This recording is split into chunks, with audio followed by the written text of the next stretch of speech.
JewishHistory.org presents Rabbi Berel Wein's 5,000 Years of Jewish History. One video clip at a time.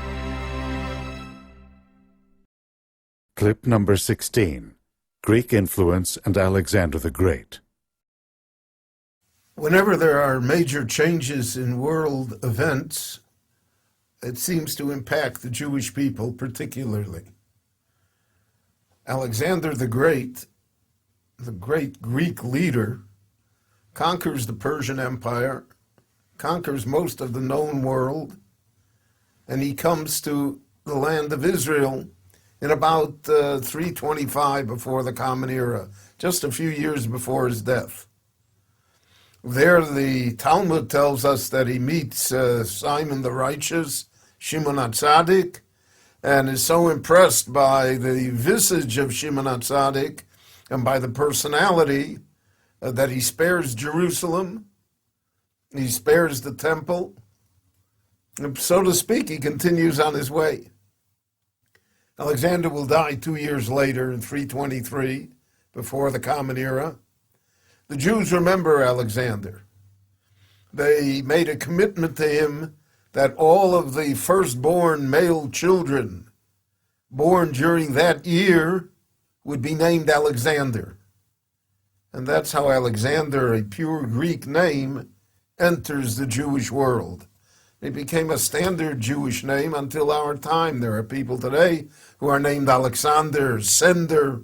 All of those names are derived from this event of Alexander's coming to the land of Israel.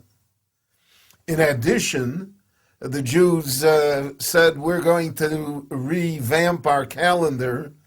We're going to date not only from the creation of the world as we do now, but we're going to date from the time of Alexander, from the time of the Greek conquests. Now the Jews fudged on this a little.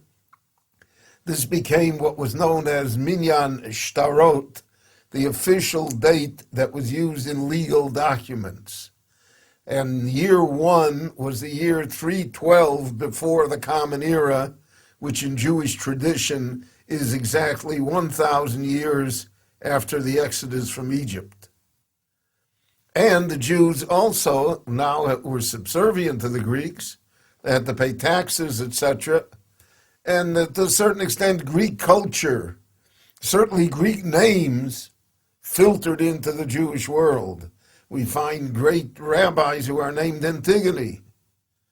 And Greek became almost an accepted language. In the Mishnah, we find very many Greek words, vocabulary. For instance, the word afikoman, which in Greek means dessert, enters Jewish life and is part of the Seder services on Passover night throughout the Jewish world for the past 1,800, 2,500 years. And many Greek words enter Jewish culture, enter Jewish society, and the Jews will now have to contend not only with the physical domination of the Greeks, but also with the cultural identity that they have to attempt to restore to themselves. Alexander dies. He leaves no successor, so there is a contest for succession. In the southern kingdom, which included Egypt and North Africa, Ptolemy, one of his great generals, becomes the emperor. In the northern kingdom, which included Syria, Turkey, Anatolia, well, there Seleucus becomes the emperor. Both of them were generals under Alexander the Great. Now they compete with each other. Now guess, my friends, which little country is lodged between the Southern Empire and between the Northern Empire. Naturally, it's the land of Israel, the kingdom of Judah, and therefore the Jews have to choose, so to speak, between Seleucus in the north and between Ptolemy in the south. The Jews always favored the Egyptian Empire, always favored the Ptolemaic Empire.